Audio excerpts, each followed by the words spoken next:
First contact gone wrong. The vast chamber of the galactic diplomatic nexus hummed with the sounds of 30 different species conversing in their native tongues, all translated seamlessly by the advanced communication systems embedded throughout the room. Captain Alina Reyes stood tall in her pristine Earth Defense Force uniform, the blue and silver colors representing humanity's hopeful future among the stars.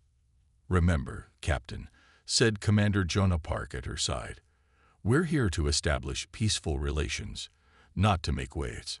Elena nodded slightly, her dark eyes scanning the room. Humanity had only achieved faster-than-light travel 7 years ago, making them infants in the cosmic community. Most alien species regarded humans with mild curiosity or indifference, but the Kreslak delegates were different.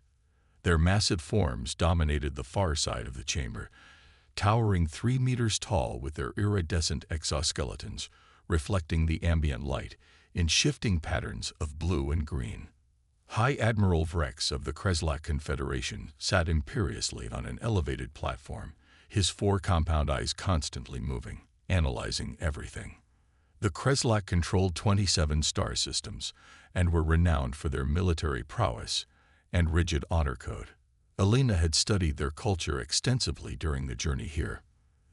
"The human delegation may approach," announced the Nexus mediator, a gelatinous being floating within a containment field. Elena walked forward with measured steps, feeling the weight of humanity's future on her shoulders.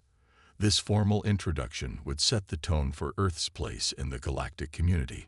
"Honorable members of the Galactic Diplomatic Nexus," Elena began, her voice strong despite her racing heart. "Earth extends its hand in peaceful cooperation and mutual growth. Though we are newcomers to interstellar travel, humanity brings unique perspectives and talents to share with our cosmic neighbors."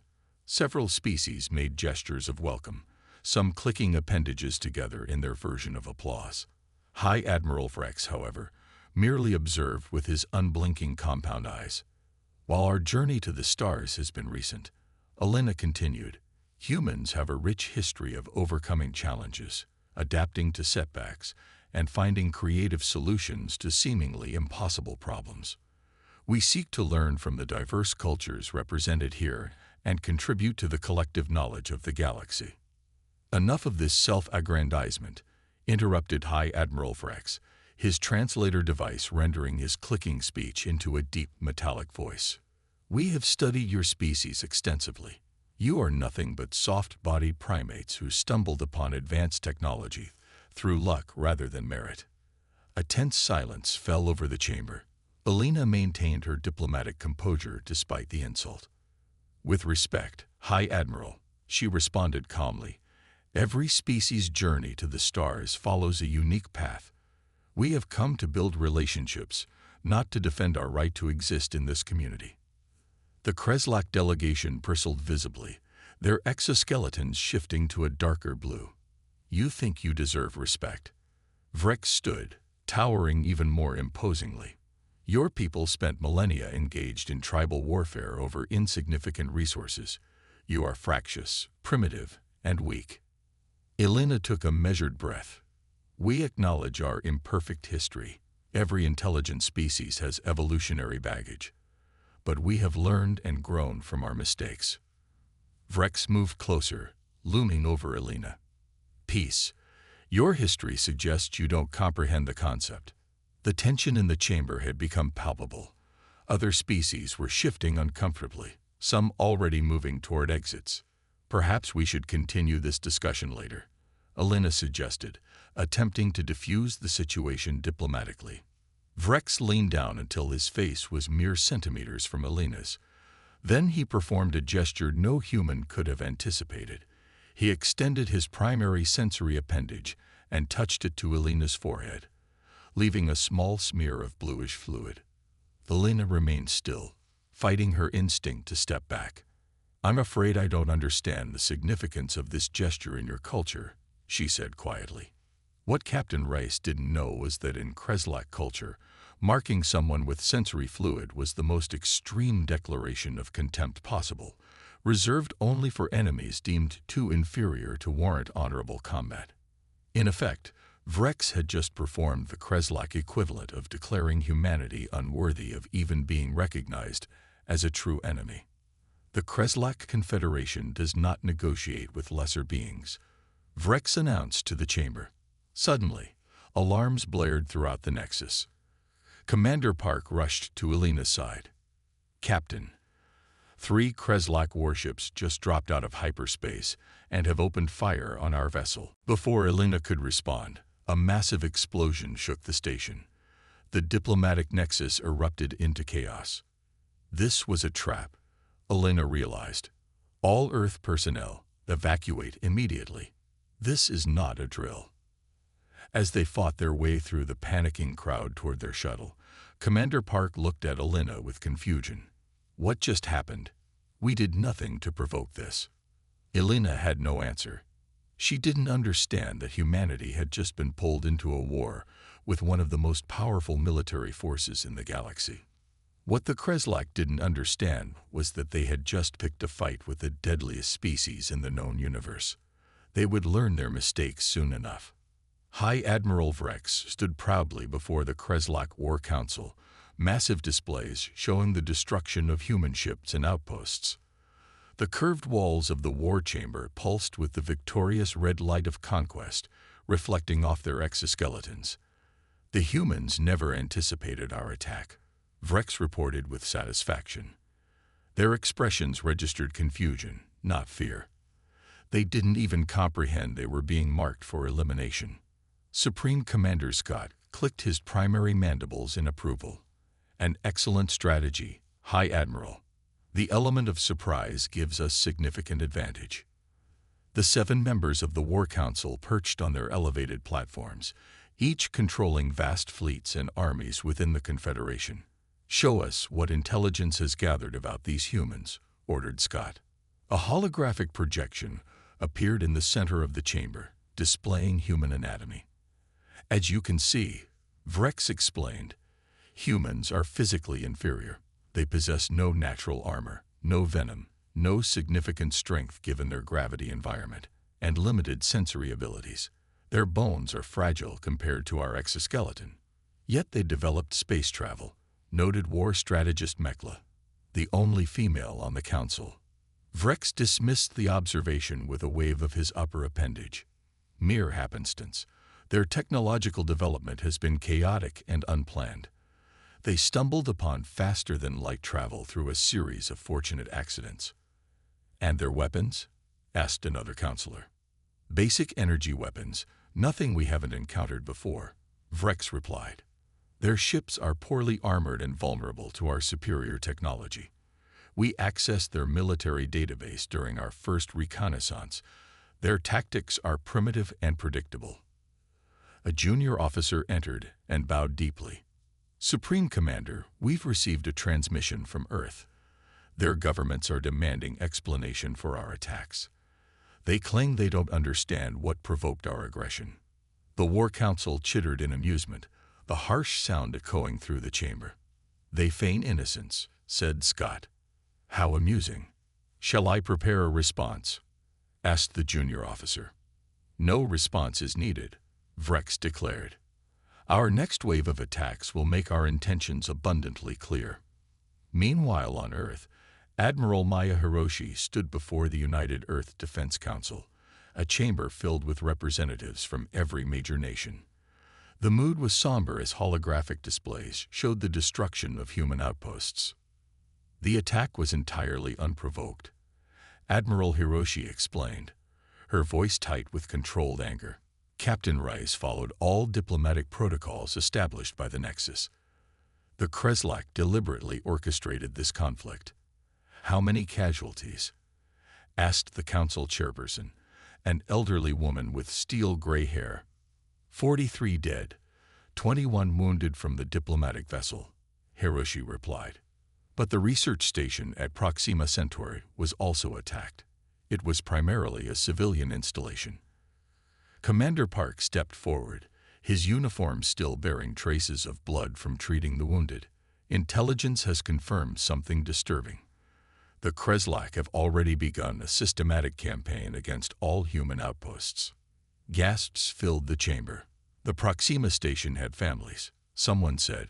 Voice breaking. Children. Casualties at Proxima? Asked the chairperson. 217 confirmed dead, Park answered quietly, including 63 children. A heavy silence fell over the chamber. Admiral Hiroshi. The chairperson finally spoke. What do you recommend? Hiroshi straightened her back. The Kreslak clearly want war.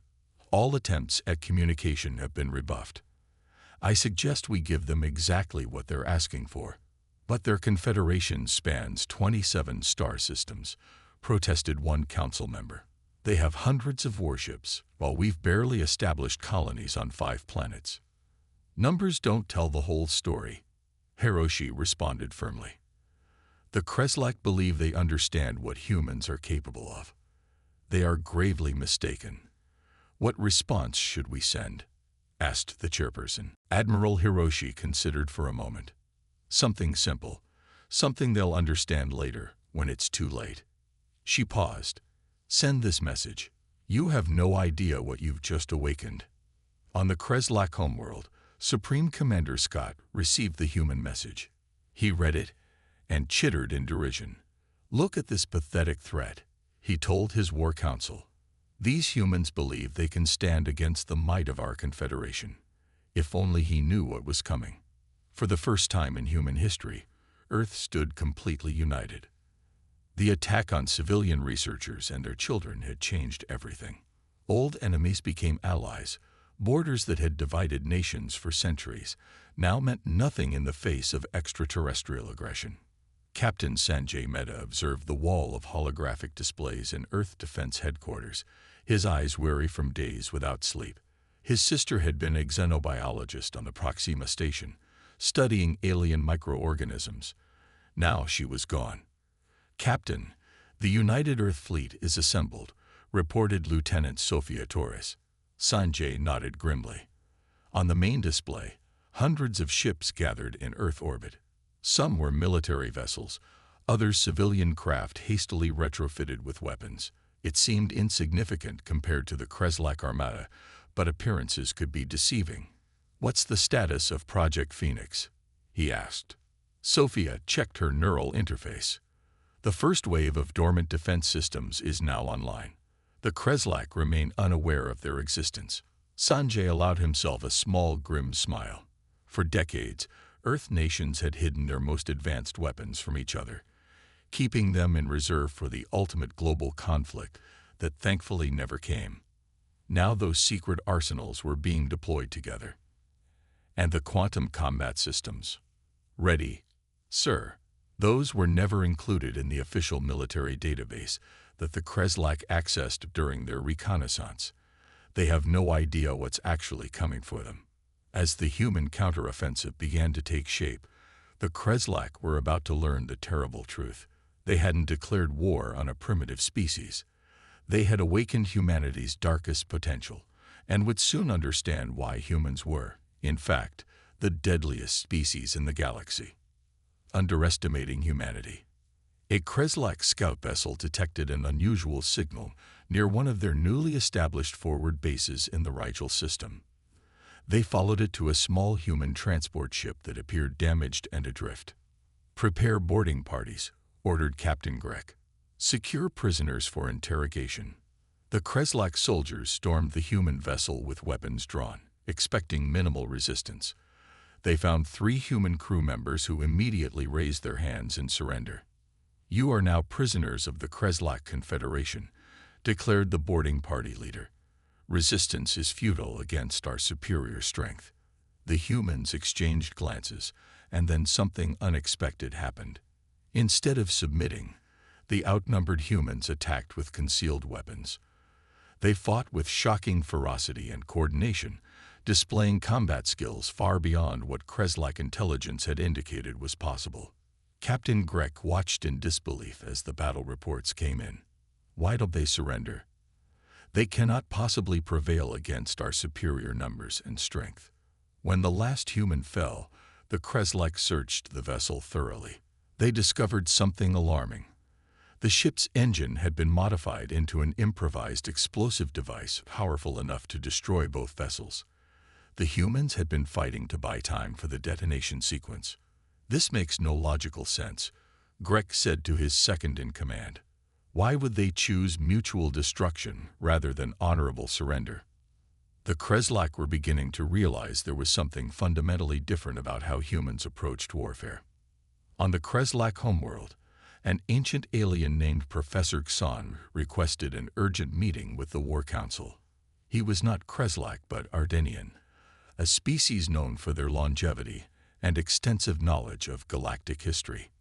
"I must warn you about these humans," Professor Xon told them, his voice raspy with age. "I have studied thousands of species throughout my long life. Humans are different." High Admiral Vrex chittered dismissively. "Different how? They are physically inferior in every measurable way." "Have you studied their history?" asked Xon. "Humans fought countless wars against themselves.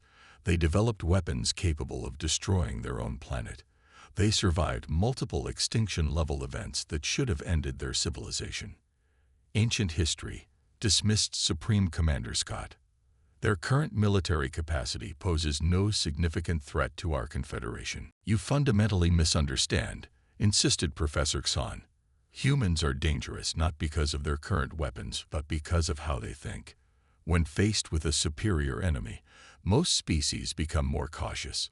Humans become more dangerous, more innovative, more determined, more willing to sacrifice." The War Council ignored his warnings, considering them the paranoid fears of a senile academic. Meanwhile, Commander Raiko Tanaka led a small team to a Kreslak outpost where human prisoners were being held. Her ship was tiny and stealthy, designed to avoid the Kreslak's sophisticated detection systems. "Remember," she told her team of 5, "this is a rescue mission. Get our people out quickly and quietly." But nothing went according to plan. The Kreslak discovered them almost immediately, and in the ensuing firefight, Raiko's team was cut off from their extraction point. "We need a new plan," said Corporal Martins as enemy fire hit the wall beside them. Raiko looked around at the alien technology surrounding them. Her mind worked quickly, seeing patterns and possibilities where others saw only obstacles. "I have an idea," she said, "but it's going to be loud. Very loud." 3 hours later, the Kreslak outpost exploded in spectacular fashion as Raiko's team escaped with all 23 human prisoners. They had repurposed the Kreslak's own antimatter containment system into a devastating weapon. When news of the raid reached the Kreslak War Council, the dismissive chittering stopped. For the first time, doubt crept into their compound eyes. Perhaps these humans were more unpredictable than they had initially calculated. Major Derek Chen stood before a diverse group of alien representatives in a secure facility on Mars. 5 species had secretly reached out to Earth, offering alliance against the Kreslak. They were smaller powers who had suffered under Kreslak expansion for generations. "Before we discuss strategy," Derek said, "you need to understand what you're allying with. You need to understand humans." He activated a holographic display showing images spanning human history. Ancient warriors with primitive weapons, medieval knights in armor, modern special forces, and finally, Earth's new united military. "Humans have been fighting wars for our entire existence," Derek explained. "Not just against external threats, but against each other. For resources, for territory, for ideologies." One of the aliens, a crystalline being named Shar, chimed with skepticism. "This is not unique. Many species experience internal conflict during development." Derek nodded. "True, but humans didn't just experience war. We mastered it. We turned it into a science and an art form." More images appeared. Guerrilla fighters in jungles, resistance movements operating behind enemy lines, asymmetric warfare tactics. "When the Kreslak attacked us, they expected us to fight according to galactic conventions of warfare," Derek continued. "They expected us to meet their fleets in open space, to follow predictable patterns established by other species." Another alien, a serpentine creature named Vizsla, rippled nervously. And you don't. We adapt, Derek replied simply. Throughout our history, when faced with stronger enemies, humans found ways to even the odds. We developed tactics that might seem dishonorable to some, but effective to us. We call it asymmetric warfare, the strategy of the underdog. The aliens exchanged uneasy glances. What exactly are you proposing? Asked Shar. Derek smiled grimly. Something the Kreslak would never expect. A war fought on our terms, not theirs. In the Tav City system, a lone human destroyer named the Dauntless approached a Kreslak patrol of 5 warships. The Kreslak vessels were significantly larger and more heavily armed. They've spotted us, reported the Dauntless tactical officer. They're moving to surround us. Captain Layla Hassan nodded calmly. Perfect. Exactly where we want them. She opened a channel to the ship's eye. Athena, initiate Operation Trojan. Operation Trojan initiated. Captain, responded the AI. Quantum entanglement field active. The Kreslak ships closed in, weapons charging. Their commanders were puzzled by the lone human vessel making no attempt to escape or call for reinforcements. Such behavior defied logical combat doctrine. When the Kreslak were within optimal firing range, Captain Hassan gave the order. Now. Suddenly, the seemingly outmatched Dauntless split into 5 identical vessels. Perfect quantum duplicates that confused the Kreslak sensors. Before they could determine which was the real ship, each duplicate launched a barrage of missiles. The Kreslak were caught completely off guard. 3 of their warships were destroyed outright, and the remaining 2 severely damaged before they could even return fire. This innovative quantum duplication technology, developed in secret by human scientists for decades and never recorded in any database, was completely unknown to the Kreslak. It was just one of many surprises humanity had in store. Supreme Commander Scott stared at the battle reports in disbelief. The Kreslak Confederation was losing ships and territory at an alarming rate. Worse, they couldn't predict where the humans would strike next or what strange new weapons they would deploy. This defies all logic. He clicked to his war council. Their technology seems to be advancing at an impossible rate. It's as if they're developing new weapons specifically to counter our every advantage. War strategist Mekla, who had been more cautious from the beginning, spoke.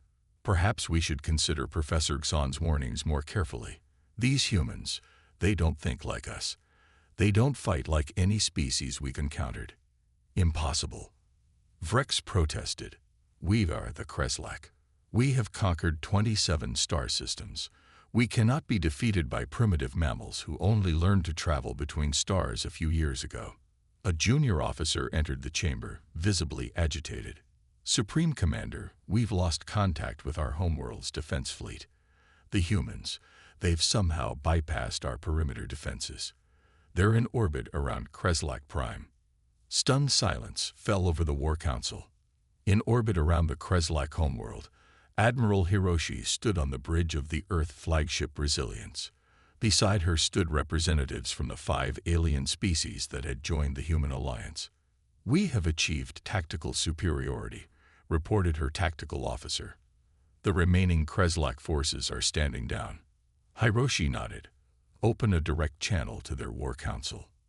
On the view screen, the compound eyes of Supreme Commander Scott stared in disbelief. How is this possible? He demanded. You were nothing. Weak. Primitive. You made a fundamental mistake, Admiral Hiroshi replied calmly.